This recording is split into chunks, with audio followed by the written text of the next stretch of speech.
Good morning. এখন বাজে সকাল 9:30 আর আমাদের অলমোস্ট কমপ্লিট। একটু পরেই বেরিয়ে পড়বো। দুদিন ধরে বেশ ঠান্ডা পড়েছে, বাইরে বেরোতে ইচ্ছে করছে না। এই হচ্ছে আজকের সকালের ওয়েদার, বেশ ক্লাউডি।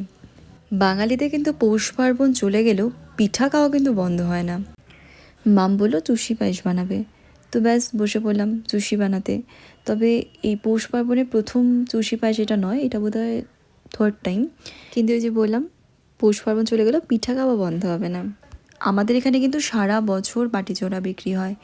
তবে হ্যাঁ, শীতকালে বাটিচোরা বা যে কোনো পিঠা খাওয়ার একটা যে মজা, সেটা অন্য রকমের হয় গরমের থেকে, কিন্তু পাওয়া সারা বছরই যায়।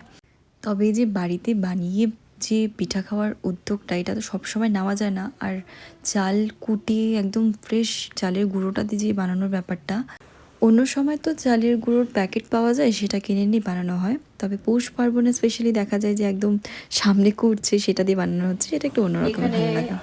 এখানে মা আজকে চুষি পিঠা বানাচ্ছে। চুষি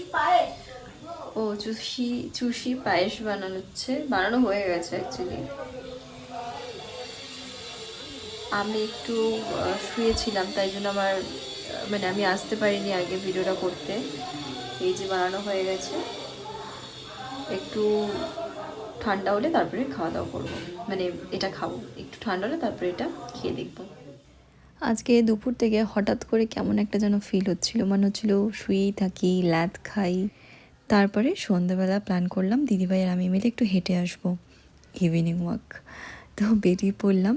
মাঠের ওখানে যাওয়ার পর দেখলাম ভুট্টা বিক্রি হচ্ছে, তো দিদিভাই বললো যে ভুট্টা খাবে। তো ব্যাস ওখান থেকে ভুট্টা নেওয়া হচ্ছে। আর শীতকালে এই যে ভুট্টা খাওয়ার যে ব্যাপারটা, এটা ছোটোবেলা থেকে একটা অন্যরকমের আনন্দ দেয়। তবে একটা জিনিস বলতেই হবে, ভুট্টার দাম কিন্তু ডে বাই ডে বেড়েই চলেছে। মানে আমার personally corn favourite. Sweet corn হোক বা কর্ন চাট হোক বা কর্ন পিৎজা হোক, বা আমি বাড়িতেও আমার কেনাই থাকে সুইট কর্ন, তো আমি যে কোনো নুডলস বানালে বা পাস্তা বানালে আমি কর্ন অ্যাড করে দিই, আমার এত ভালো লাগে।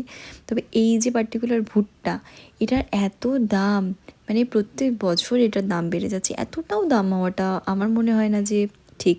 তোমাদের কি মনে হয় আমাকে অবশ্যই জানিও। আর তোমাদের ওখানে ভুট্টার দাম কত, সেটাও আমাকে জানিও। আর এই দোকানে ভুট্টাটার ওপরে সেরকমভাবে নুন লেবু সেরকম কিছুই মাখিয়ে দিল না। মানে অন্য দোকানে খাওয়ার পরে বেশ একটা স্পাইসি ট্যাঙ্গি ব্যাপার লাগে, সেটা কিছুই ফিল হয়নি সেরকম। তো যাই হোক, ডিনারে আমার অনেক দিন ধরে এই নুডলসটা খাওয়ার ইচ্ছে ছিল, বানানোই হচ্ছিল না অ্যাকচুয়ালি। এই নুডলসটা হচ্ছে অ্যাকচুয়ালি হেলদি ভার্সন। আমি কিন্তু নুডলস পাস্তা খাওয়া বন্ধ করে দিয়েছি প্রায় অনেক দিনই হলো। তবে এই নুডলসটা নাকি ময়দা ছাড়া বানানো হয়েছে, ময়দা তেল ছাড়া বানানো হয়েছে, ইনস্ট্যান্ট নুডলস। তো ব্যাস আজকে ভাবলাম বানিয়েই ফেলি, তো সেটাই বানাচ্ছি। হ্যাঁ, রেসিপিটা যদি তোমরা ডিটেলসে দেখতে চাও, তাহলে আমার ইউটিউব শর্টসেও দেওয়া আছে বা ফেসবুকেও পেয়ে যাবে, সেখান থেকেও দেখে নিতে পারো। আমি তার মধ্যে এক্সট্রা কিছু অ্যাড করেছি। আমি যখন আগে ম্যাগি বা ইপ্পি বানাতাম, আমি সেটার মধ্যে মশলা অ্যাড করতাম, কারণ ওই একেবারে নর্মাল ব্যাপারটা আমার একদম পোষাতো না। তো এটা তো সেম করেছি, আমি আমার মতো করে মশলা অ্যাড করেছিলাম, তারপরে টেস্টটা বেশ ভালো লাগছিলো। আমি জানি না যে সেগুলো অ্যাড না করলে কীরকম টেস্ট হবে, তবে অ্যাড না করলে কীরকম লাগতো আমি সেটা জানি না।